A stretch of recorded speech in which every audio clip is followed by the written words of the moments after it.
Scott Beebe, it's Monday. It is our favorite day of the week. Hey, before we go any farther, make sure that you check us out, subscribe to our YouTube channel, go connect with us on Facebook and also LinkedIn. You can check us out there or at freedom.mybusinessonpurpose.com. Listen, I was reading an article from Gettysburg College, and it told us that we spend roughly, this is crazy, we spend 90,000 hours in our lifetime working.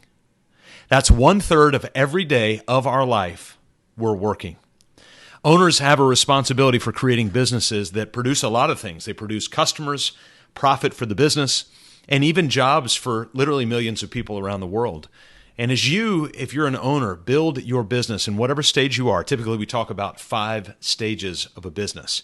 Stage 1 is that survival stage. Stage 2 is when we move into the pulse and passion stage. Hey, I need help. Do you have a pulse? You just kind of bring them in.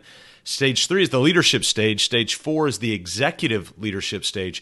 And stage 5 is what we call that legacy stage. So all of those there, whatever stage you're in, even the survival stage at the very beginning, when you're by yourself, people are going to be a part of it.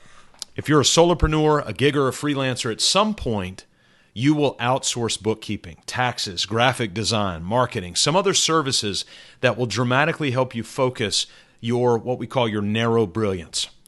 Surveying heroic business owners for the past 5 years, we've done a lot of surveys, and what we've found is that outside of managing time, which tends to be a big challenge, the owner's biggest headache is found in one simple word, and that's the word employees.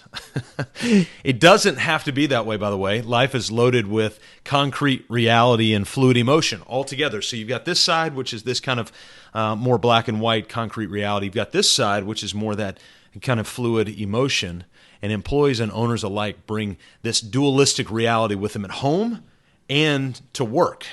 And so that's why, and I wrote an article about this a few months ago, that idea that it's just business can't be right. It's impossible, because home comes to work and work comes to home. It's just how we're wired. Owners have an opportunity to create a powerful human experience for employees within the platform of their business if they'll do this one thing: slow down. Slow down. So I want you to take a look at this. I got this email from a co-owner at Modern Door in Maryland. They began intentionally following the methodological hiring process that we just built together. It's tailored around them. Obviously, it used the principles, and this was the result. And so Matt writes, from your lips to God's ear, it's a war of attrition. I received tremendous feedback this week from an applicant. So notice, this person's not even hired. It's an applicant that we're bringing on board. And the applicant said that this was the most professional interview process they had ever experienced. From the interview to the disc to our offer letter, and finally onboarding letter, we nailed it. Now we just need to live up to the hype. There's no doubt about it, but how do you live up to the hype? Is it magic? Do you just hope to be there? No, you show up and you work the process. In fact, you do it this way. Another owner that we work with actually caught their key leader in the act, in the middle of the act, cold-hearted, cold-blooded, of using their printed hiring process. So look at this here. This is the actual process in an actual employee folder, actually being checked off as they actually go through the process. I think you're getting the point, right? And so they got caught in the act. See, this is human. When we lay these sorts of things out, that's when we become human in our business. Process is necessary, and then we need to breed the human element into that. Why? Well, following an onboarding and hiring process does 3 things for your business, for you, for your new team members, for your existing team members, for their families at home, and for your family. The first thing it does is it gives you and your team clarity on who fits what role in the business. Too many times we bring someone into the business because we are desperate and conclude that this person can be the ibuprofen to our headache. And we're like, if we could just get them in here, then we'll be in great shape. Well, when we bring them in without a process, without a clear role, and without a 90-day onboarding plan, instead of ibuprofen, it feels more like another knife in the back. We then blame our frustration on the new person, when in reality, truthfully, we're the problem. We were too caught up in needing help that we forgot, or we just neglected to help the need.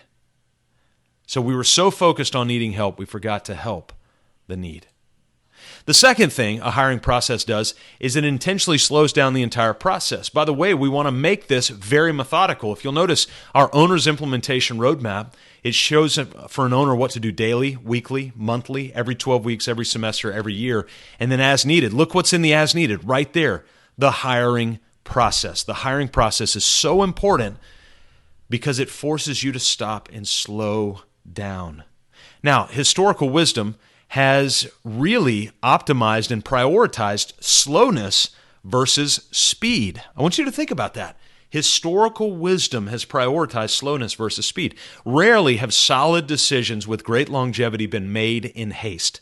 Proverbs 19:2 minces no words. It says, "It is not good to have zeal without knowledge, nor to be hasty and miss the way." Hiring has been notoriously hasty.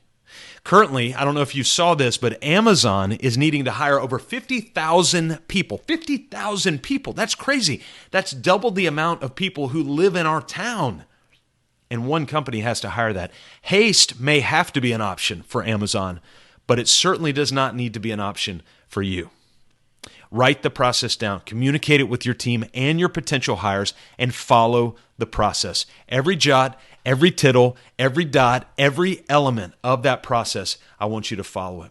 And finally, the third element is a clear process puts the potential hire on alert, declaring this is the type of company that you're dealing with. Go back to that email that Matt sent in. They said, I've never been a part of something like this. And so now they know that Modern Door is a company that's going to be a process-centered company, but bring the relationship, the humanity around it. It's been overwhelming to hear the number of times a potential hire will tell an owner or key leader, wow, you really have your stuff together. Or I've never interviewed with a company like this. When you have your hiring process, your onboarding process in play, the truth is you made the hiring up from scratch. You didn't consult an HR manual or professional hiring service. They're good. But really what I want you to think through is if you were being hired in your company, what process would you want to go through to understanding the vision, the mission, the values? What process would you want to understand the role, the people who are there, the vendors, the customers? How would you want to learn all of that? And in what time frame leading up to a potential working in that firm? Rarely will you find a good talent fit. I want you to hear me really clear. Rarely are you going to find a good talent fit. Instead, I want you to choose to make a good talent fit for your business. A lot of times when you bring in high talent, they come in with a lot of baggage and you've got to manage that baggage. But when you can bring somebody in who aligns with your vision, with your mission, with your values, with the role, then all of a sudden you're beginning to make talent. So what's the next step? Well, I want you to go grab a sheet of paper. Honestly, I want you to lose the distraction. Put these things away, your email away, your computer away, everything away. Get a sheet of paper, lose the distractions for about 30 minutes, and write down everything you want to be a part of the hiring process. Share it with your existing team, or maybe just with yourself if you're solo, and follow the process, because when you follow the process, you create a very, very human experience. Hey, as always, we've got resources to serve you. We've got the Business on Purpose roadmap. If you go to freedom.mybusinessonpurpose.com, you'll see that roadmap there. We've got the Let Your Business Burn book that I wrote about 6 months ago, and it's right up there on Amazon for you. And as always, you can connect with us in those multiple areas on YouTube. You can connect on Facebook and on LinkedIn as well. We're right there where you can do that. Hey, we hadn't had a chance to do this since we got the video out, but I want you to check this out. Such an incredible opportunity for us to be able to show you what happened just a few weeks ago. For those of you who were there at the live event just a few weeks ago, I want you to watch this video as we close out. Check this out. I've owned a variety of businesses for the last 20 years as a business owner. And I have to say, over the last couple years, I realized I wasn't owning my role. You don't have to own your role. But are you going to? Are you going to own your role? Are you going to be remarkable, worth somebody remarking about? Are you going to enter the arena, or are you going to stay in the parking lot? You take a finger, better think about your future. You're getting used to thinking I don't want to shoot you. What Scott's done for our business has been amazing. And he's really helped us liberate from a lot of that chaos that goes on in our business. I'm getting itchy and so livid I can taste it. I've been waiting for a long time and I'm The shiny red ball syndrome. That's what we call it at Triad. You all at your tables have your own shiny red ball, just like Birdie. We ask that you bring those back to work with you, not as a distraction, but as a reminder that with a little focus and determination and the 12-week plan, you can keep your business moving forward.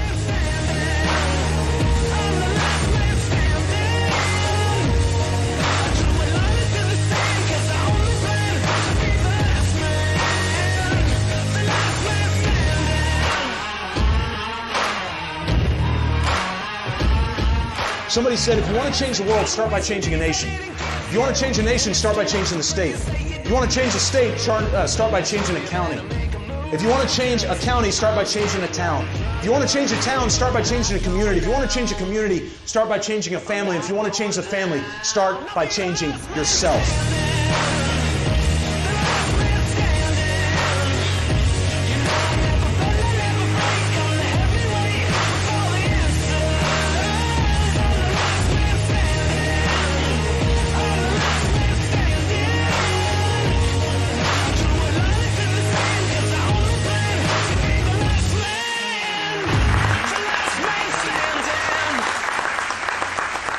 All right, that was an exciting time for us to be able to get together, and it says my microphone is muted. Okay, I think we're done now. It was an exciting time for us to be able to get together at the 12-week plan live event. It was so unbelievable. And if you're anywhere within a 2-hour drive of the low country of South Carolina, you need to be a part of that. December 19th is our next one. Want to invite you to that. But until then, the hiring process, the onboarding process, distraction-free, write it down and then begin to work the process and follow the process. Hey, we're going to be doing another one of these in just a little bit, so stay tuned to our Facebook page. We've got a special for you this week. We've got 2, so check it out, and we'll be back to talk about another hot topic for you as a business owner and key leader right here on the Business on Purpose podcast, the YouTube channel, and right here on Facebook.